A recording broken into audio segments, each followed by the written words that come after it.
as we motivate and inspire people at a time that we need it now more than ever in the history of this country since we've been alive. And so, courage. Work on it. Raise the bar on yourself. Challenge yourself. Decide you're not going to be the same person in 2021 that you were in 2020.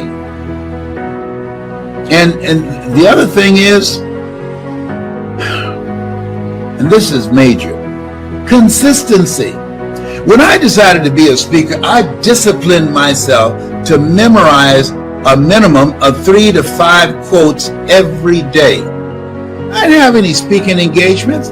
The phone was not ringing to, hey, we'd like to book Les Brown. I was preparing myself. I want you as we, in this second day of 2021, just expect things to be great for you. Expect them to be great because you're going to show up differently. You're going to be consistent. You're going to do the things that you need to do that other people won't do. You want to be a perpetual optimist. Let's get it on. Life, you caught me by surprise in 2020, but that ain't going to happen in 2021. All the euphoria is gone. You've shown yourself. Oh no. I'm not going to get caught up in the hoopla. No. This is a fight. You've taken something from me. We've been stripped. We've been stripped of personal touch. We've been stripped of spending personal, intimate time with loved ones and family members and friends. We've been stripped of gathering together. We've been stripped of a sense of assurance and faith. You've stripped us. No. And so when we look at this, we have to embrace the newness of this life. The reason I cut my hair, I want to remind myself, when I look in the mirror, this is not the Les Brown that was in 2020. No. This is the one that's going to fight like a warrior and die a legend.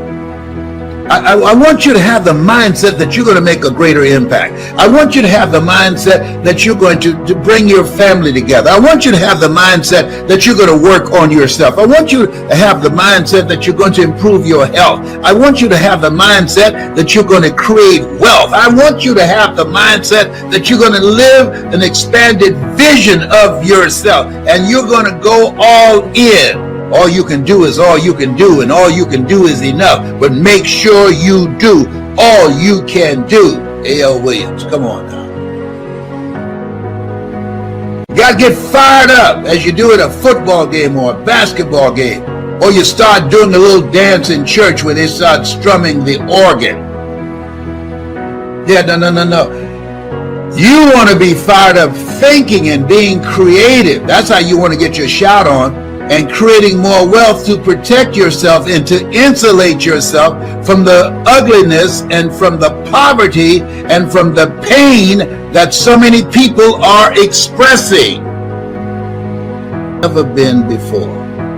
Because people should be learning things, but don't worry about them. No, don't. That's none of your business. You don't be, oh, you need to be learning stuff. Shut up. It's none of your business what people do with their lives. And don't listen to them when they tell you, oh, you just wasting your time. Then you take on their lifestyle. And then you begin to live the life that they're living. And if that works for you, then do it. No. This road that I'm talking about, the road to life, is straight and narrow. In other words, it's lonely. Everybody won't take that road. It's challenging.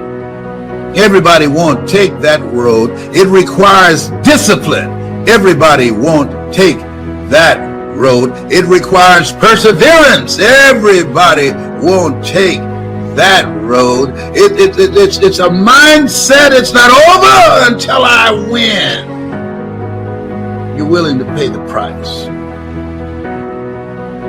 Not only is it possible and necessary, and it's you to live your dream, to make this greatness that you have within you become a reality, but what I've come to appreciate when you're working on changing your life, changing some bad habit, getting out of addictive situations or relationships, or working to build a dream or making a difference in our society, or learning something that's very challenging. Here's what I realize, ladies and gentlemen, and develop a great deal of respect for. It's hard. Easy is not an option. It's hard living. Life is hard. See, it's hard when you are 49 years old, been working on a job for 17 years, and they come in and tell you you're finished and give you 1 week severance pay. And you got to start all over again. It's hard when you're married and raising children and your children are crawling and your husband dies unexpectedly. It's hard handling just the tragedies of life. It's hard when you're working on something and you put everything you have in it and it doesn't work out. You lose your money and other people's money. It's hard. It was rough when I lost my job and I could not find a job. It was humiliating and embarrassing, borrowing money, and then I couldn't pay the money back when I told them I would. That's rough. How people look at you, how they respond to you. It's very hard. It's humiliating.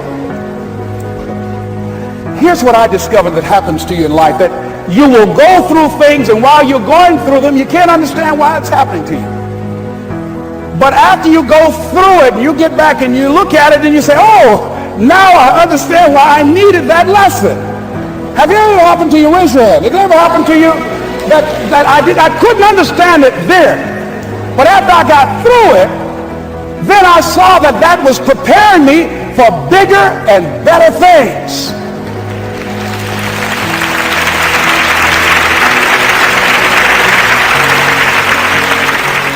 That as you go through the challenges of life and you look at it and embrace whatever comes to you, don't run from it. Step toward it. Don't try and duck it like most people do. See, most people want it easy. See, easy come, easy what? Easy go.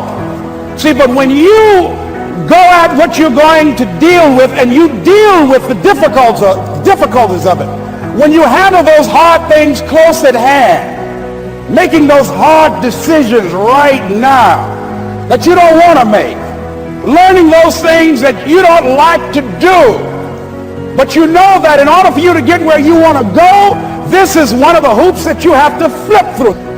And I'm saying to you, whatever you got to do it, because if you don't, life is going to whoop you until you surrender and say, okay, all right, I'll cooperate, okay, I'll learn, okay. They had to wear me out a long time. So if it's hard, then do it hard.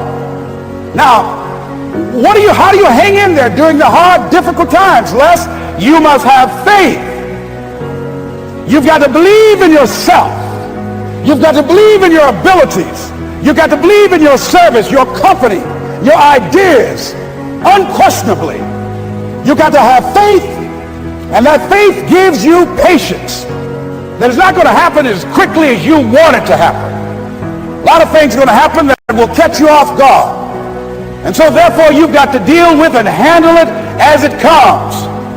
And not only that, but that faith and patience drives you into action. You've got to keep moving and keep plugging away. I can see people coming out talking to a guy out there watering and fertilizing the ground that's not showing anything. Hey, what you doing? You've been out here a long time, man. And the conversation in the neighborhood is, you growing a Chinese bamboo tree, is that right? Yeah, that's right. Well, even Ray Charles and Stevie Wonder can see ain't nothing showing. You know that's how people are going to do you? So how long you been working on this? How long have you been working on your dream? It's good. and you have nothing to show. This is all you got to show. People are going to do that to you. And some people, ladies and gentlemen, they stop because they don't see instant results. It doesn't happen quickly. They stop. Oh, no. You got to keep on watering your dream. And when it began to happen, they stopped laughing. They said, look, whoa, look here. Look up. Hey, man, you know, I know you can do it. Look here, you got a job here?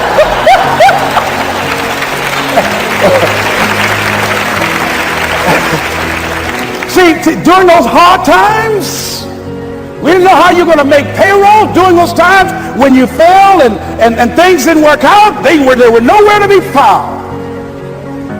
But you know what I discovered? When you're working at your dream, somebody said the harder the battle, the sweeter the victory. Oh, it's sweet to you.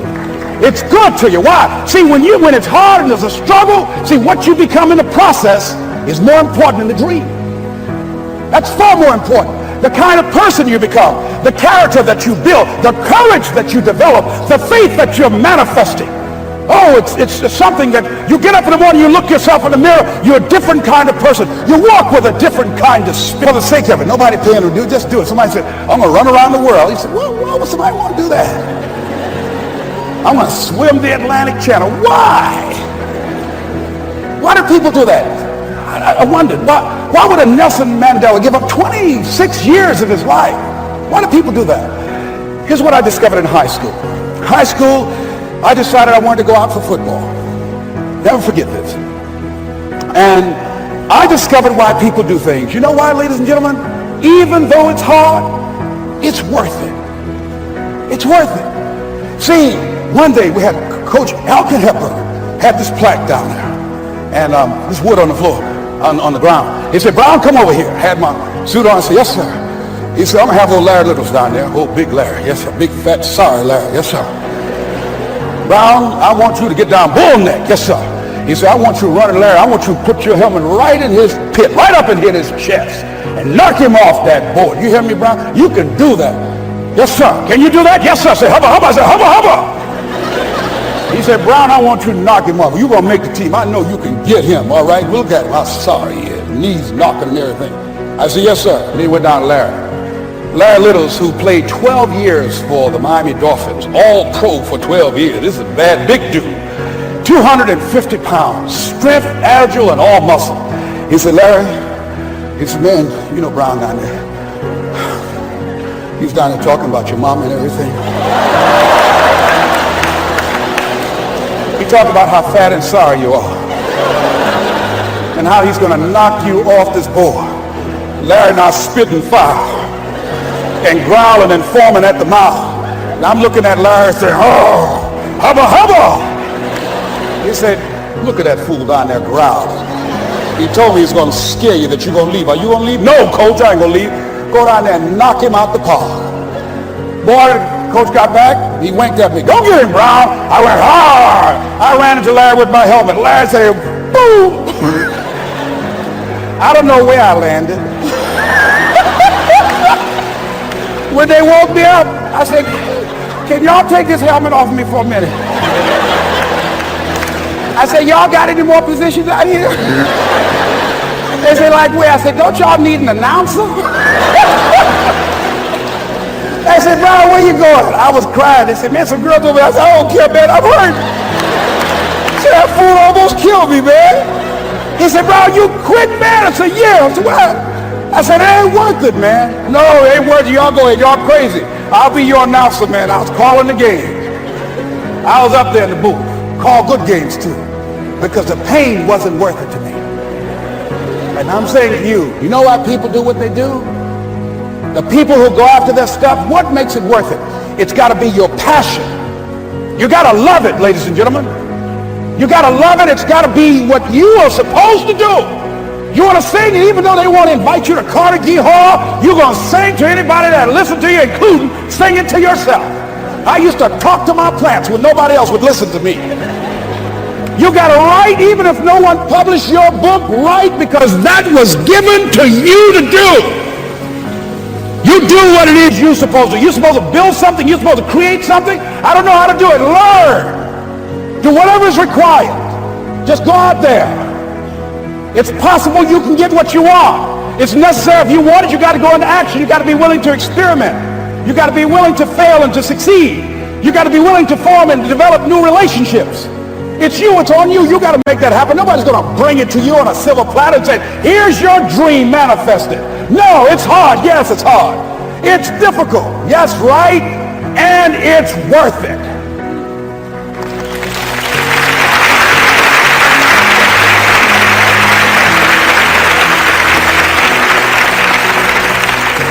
People ask, hey man, these kids, man, it's rough dealing with them. That's right.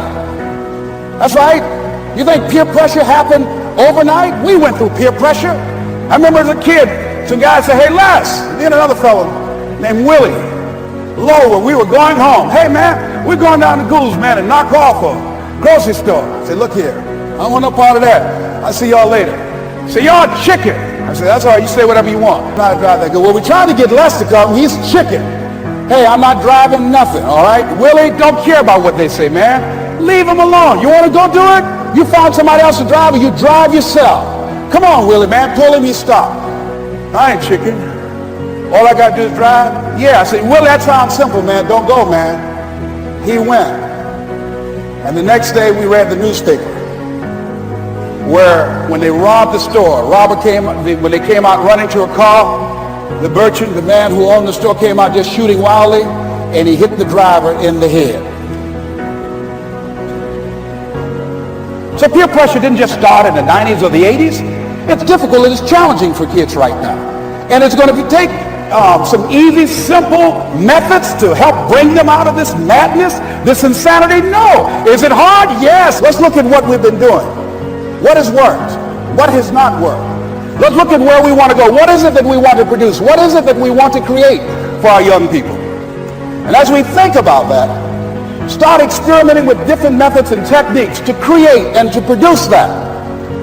And begin to believe that it's possible through our commitment, through our vision, through our determination, our relentlessness. Because of our belief, it's possible that we can reduce the teenage homicide rate, the teenage pregnancy rate, the dropout rate, that it's possible, looking at what kind of world are they going to be in. As we look at the global economy, that as we begin to use our collective will and genius and resources, it's possible that we can create an educational system that not only will test their minds with information and facts and figures, but will teach them how to think and be creative, and what does it mean to be a human being and to value human life, and how do you make relationships work? How do you bounce back from adversity? It's possible that we can give them a curriculum that will give their lives a sense of purpose and direction and meaning, and teach them how to begin to know and operate on a higher level of being, where they become assets to our society rather than liabilities. What if we leave here with that kind of consciousness that it's possible, as opposed to saying we have to write this generation off, that it's possible that we were born for such a time as this and that, that maybe someone here has the idea or the method or some plan of action or an approach that can resolve many of the problems that we're facing with young people today. Whatever we have to do to save our children, it's worth it. I started out memorizing quotes. Then I got a coach. Then I started listening to other motivational speakers. Then I started going to seminars and workshops. Then I started speaking on a volunteer basis because I felt it was my calling. A calling is something that you're made for. So a calling is something that you love so much you do it for nothing, but you do it so well that people will pay you to do it. It's the time if you want to be on top of your game. Now listen, this is not for everybody. The masses will use their time being a spectator. We've been conditioned and programmed to be spectators, to watch people live their dreams. You want to use your time living the kind of life that people watch you. Hello? That people pay money to see you. People pay money to buy your books. People pay money to go to your seminars or your workshops, or to purchase your art, or to hear your lecture on a particular subject area. You want to use your time perfecting your skill and your passion to stand out as an expert. Use your time to operate from that consciousness of Henry David Thoreau, who said, do not go where the path may lead, go where there is no path and leave a trail. I talked to a friend of mine yesterday that has a new invention. I said, whoa! I said, how long have you been working on this? Well, some time. But I finally got it together. I said, oh, I'm so proud of you. Because if you look around, people are coming up with new ideas. And here's something.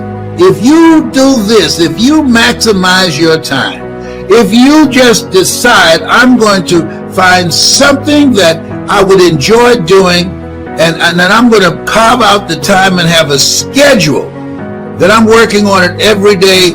Listen to me. Nobody can touch you. I was just going through the internet the other day. It's amazing the magnitude of craziness that's out there. This computer, the video, you can use it to start a global business, to earn millions of dollars, to touch millions of people. And it's amazing the time and the effort that people put in to produce stuff that's nonsense. It's amazing. There's no competition. There's no excuse today for not becoming successful.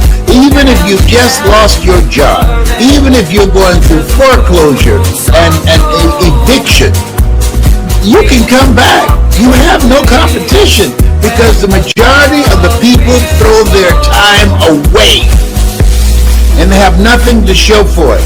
I remember when I was in Miami and I came down and I just finished doing one of the television shows that I'd been paid $5 million for. And I saw a friend of mine named Lefty that we used to shoot pool together on 3rd Avenue and 12th Street across from Douglas Elementary School, Sam's Pool Room.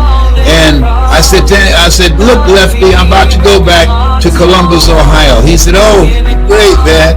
He said, I'll be right here when you come back, holding down the corner. He was holding down the corner. This guy that I used to look up to, he was a very talented and gifted basketball player. He was holding down the corner, have about 12 teeth in his mouth, holding down the corner. Have you seen people who just, their lives are just stopped? They're not working and producing. Herein my Father glorified that ye bear much fruit. We were put here to bear some fruit? No. Much fruit. To be productive, to make an impact, to create a presence. That's why we're here. To work.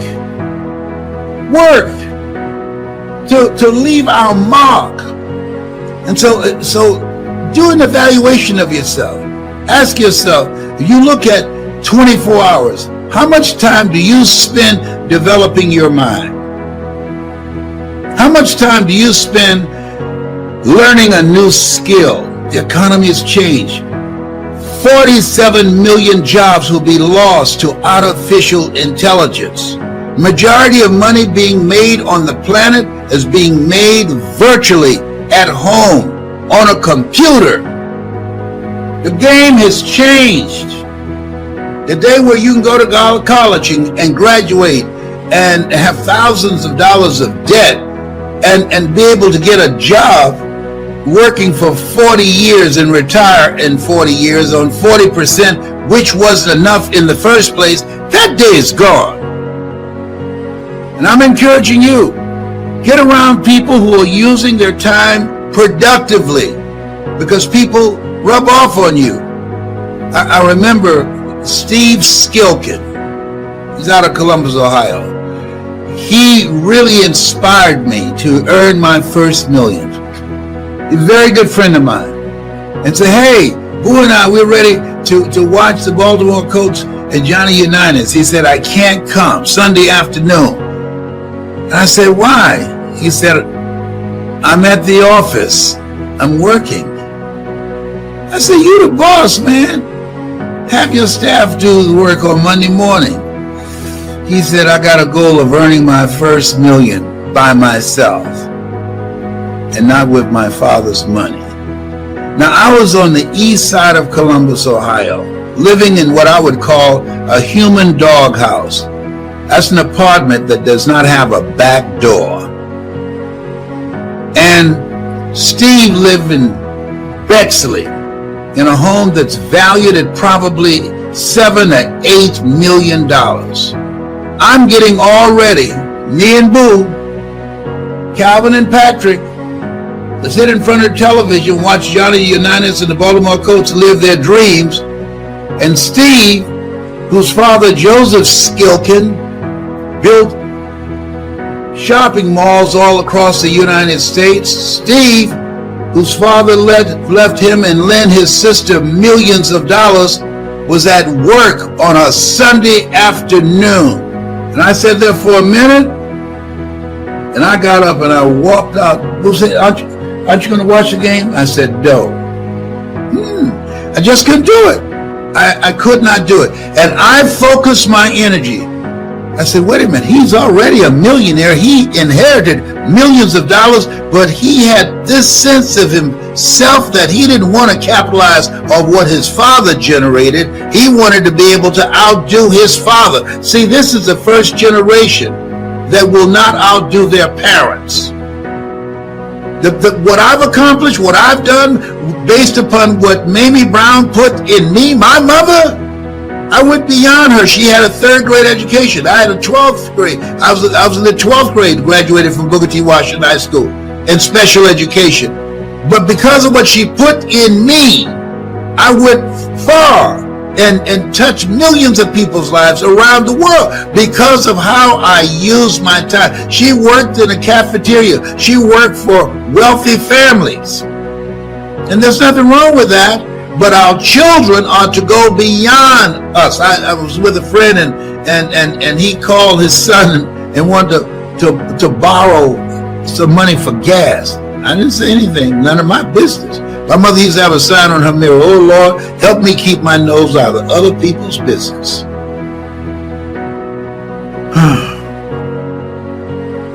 Miles Monroe,